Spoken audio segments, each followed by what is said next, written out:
Ladies and gentlemen, welcome to the Stand Up Speakeasy. My name is Srethne, and every episode of the Stand Up Speakeasy, I bring on a comic from the Central Time Zone, and hopefully to branch out more into the other time zones and interview them about their comedy journey. So, with that being said, my next guest on the Stand Up Speakeasy is Casey Larwood from Chicago. Hey, Casey, how are you? Hey, I'm good. How are you? I'm doing quite well. Thank you for being my guest today. It means a lot.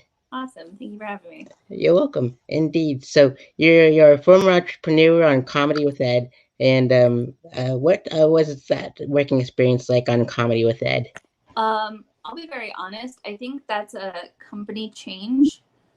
I think the original Facebook page for that company was a gluten-free restaurant that I worked for, Oh, and I think he became a comedian after that endeavor. uh-huh. I never knew he had comedic and like aspirations. I wish I'd known that while I was working there. Would have loved to help another comedian out, but Indeed. Sometimes it be like that. it does be like that.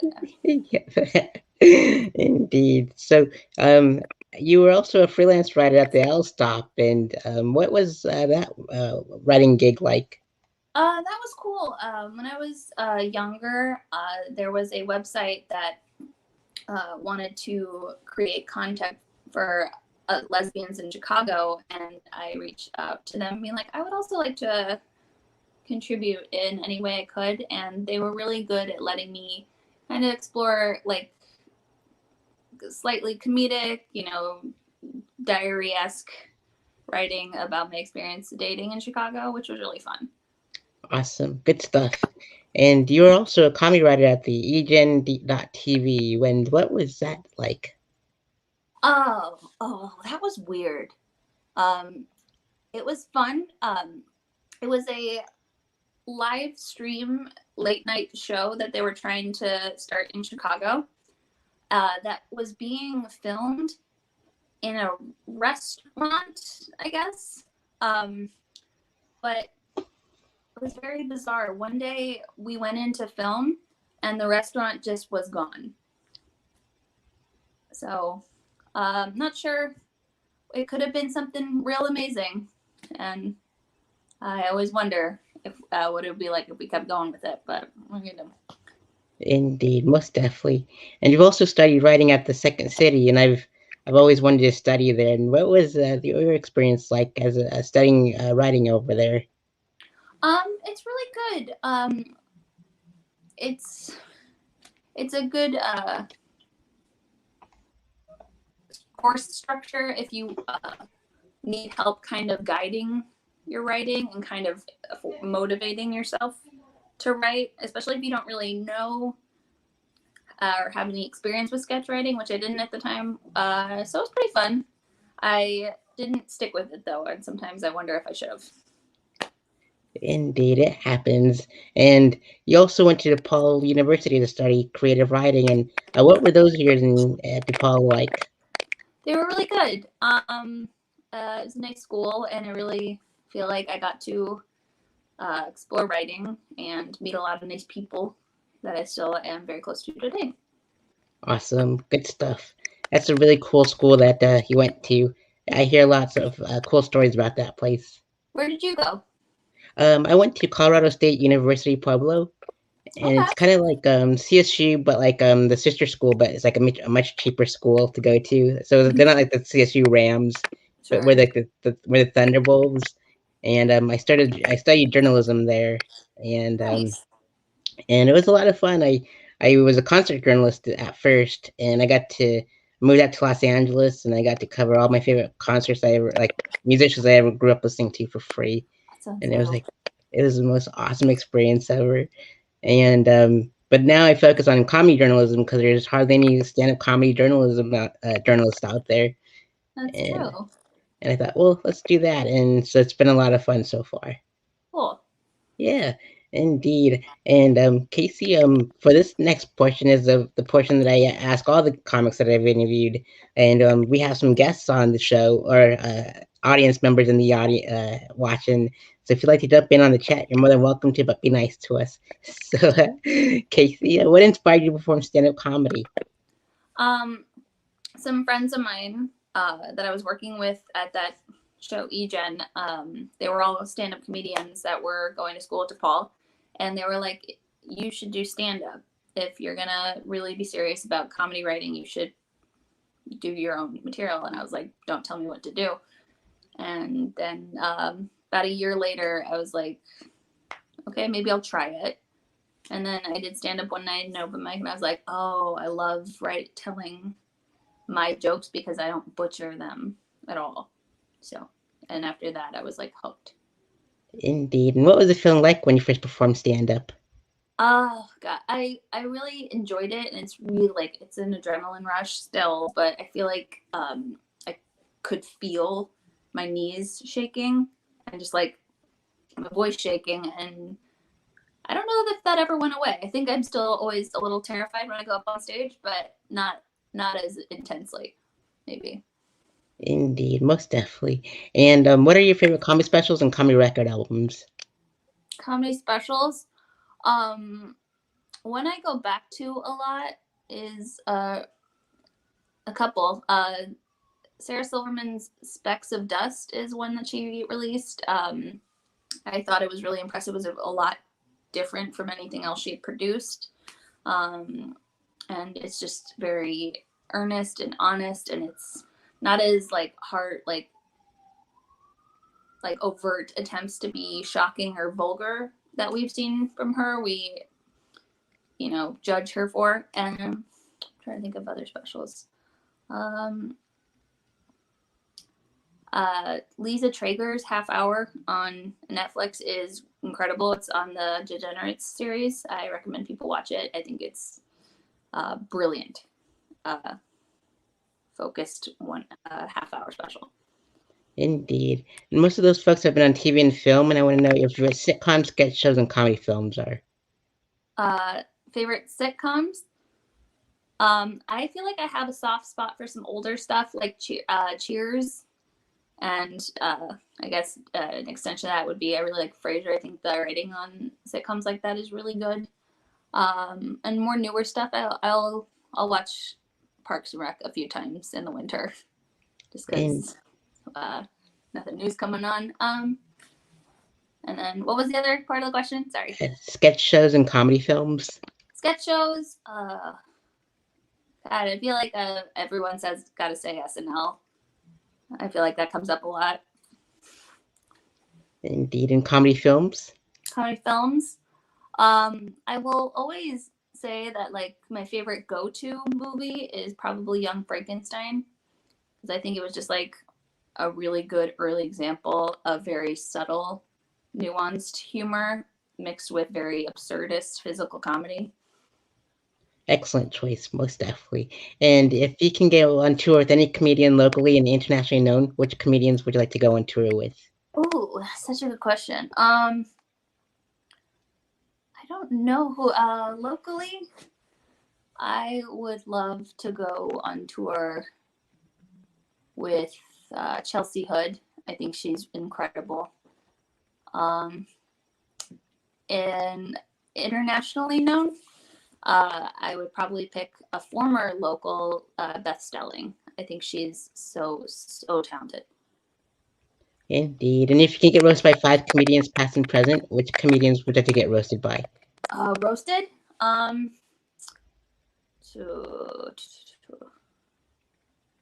Interesting. I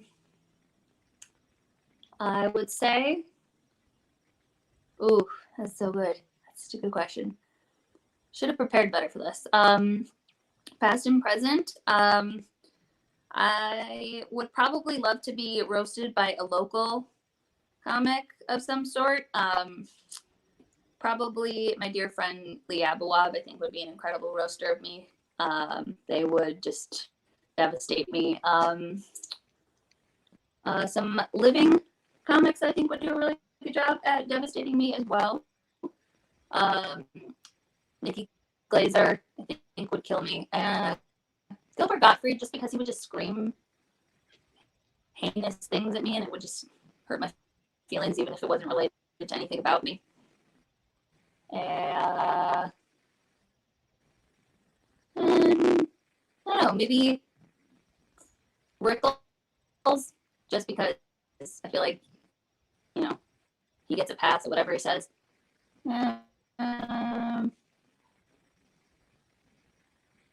Soul Rob Bruce, I think he would also say something that just rocks me to my core. Indeed, most definitely. And where do you see your comedy journey in the next 5 years? Where do I see comedy going, or my comedy going? Your comedy going. I don't really know. I think this year kind of threw everybody. I really thought I was going to be doing this full time eventually. However, this kind of, I really feel like I slowed down this year. So I think when things start up again, I think I will try to hit it as hard as I possibly can. I would love to go back to producing the show I was doing, and just spending most free nights that I have at open mics. But I don't know what it looks like professionally. Indeed. It's like the Wild West out here in Florida, like everything's all open and it's just no masks or nothing. It's a trip.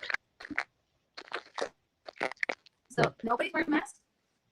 No, it's rare to find people wearing masks in Florida. It's like I try not to go into like any open mics or anything. I'm just like, it's like it's saddened me so much that I'm like I don't even want to go and do mics anymore or anything. Yeah. Are you doing Zoom mics or anything? I did like two of them, and I was like, it just doesn't feel the same.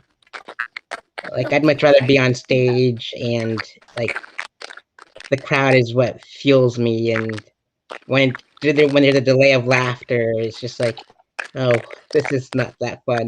Yeah, so yeah. And Casey, which other forms of comedy would you like to venture off into? Like improv, sketch. You've done comedy writing, directing, etc. What kind of? Oh man, I'm so sorry. I cut out. What they? Which other forms of comedy would you like to venture off into, like sketch, improv, directing, etc.? I think going back to like just writing would be really fun. I think also directing, in theory, sounds really fun. I imagine there's a lot to it that I really underestimate. That would be really, really overwhelming.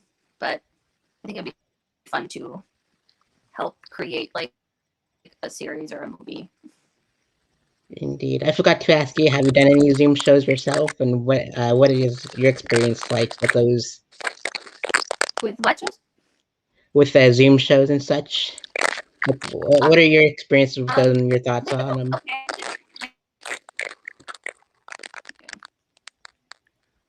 Zoom shows have been okay. There has been a lot of like weird static silence where you have no idea if anybody out in the ether heard you. And I think I didn't realize how addicted I was to laughter before this. And then there's always the shows where you're like, you can't tell if people are laughing because they know you can hear them. So it's different. I've seen some people really go with it and really reinvent their comedy with Zoom. I don't know that I rose to the challenge as much. Same here, same here. And let's see here. Yeah. What is your favorite joke a comic has written? My favorite joke a comic has written.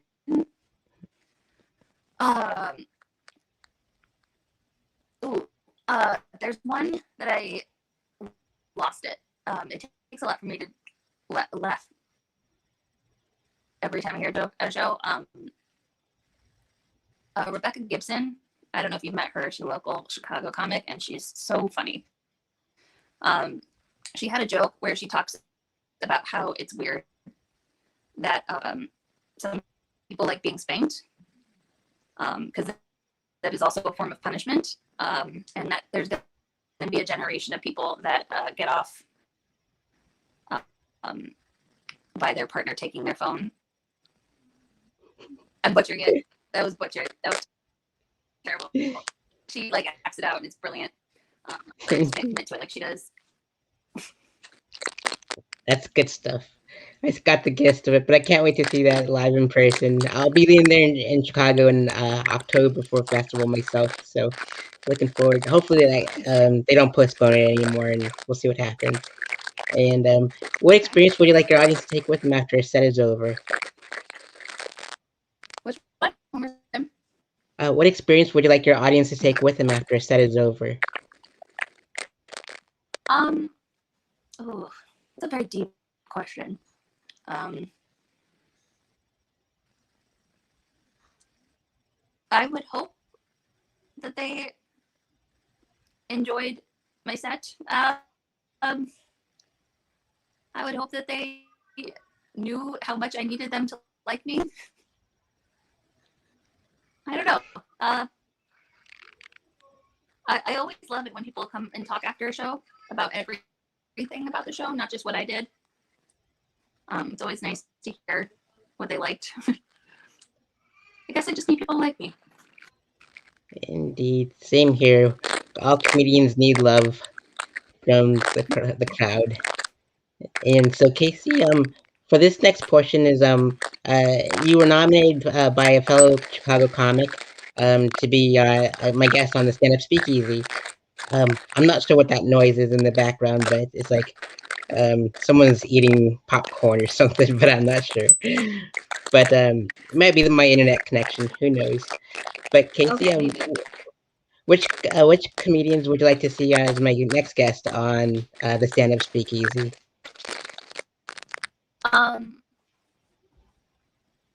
Which guest I would nominate? Yep. Okay. Is this categorized or like what? How do I? Oh, Chicago comics. Okay. Ooh, I have a lot of favorites. I would nominate probably Ali Drapos. I think she's so very funny. I think she has a really veteran sketch background, and she brings that to stand up in a very unique way. She's really creative and really bold, and I really think commits to bits in a way that I don't see that often. If you look up her bit about incest porn, it is. Indeed, I'll definitely reach out to Allie and all that good stuff, and hopefully I'll have her as my guest as well. So, Casey, are there any final words you'd like to give out to the audience out there? Any words I'd like to get to the audience? Yep. Stay inside. It is so cold unless you don't live here. In which case, enjoy the outside. But also thank you for listening. Thank you for using your inside time to listen to us geek out about comedy. Indeed, excellent words, Casey, and thank you so much for being my guest today. And I'm sorry about all the audio technical issues. I'm not. Indeed, we'll see. We'll see what's going on. Hopefully, it's like no possessions going on. Or no more activity or anything. But thank you again, Casey, for being my guest on the show, and it means a lot to me. And I look forward to meeting you in Chicago when I go out there to visit in October. And be well and stay safe, and everyone else at home, be well and wear a mask and be safe. Awesome.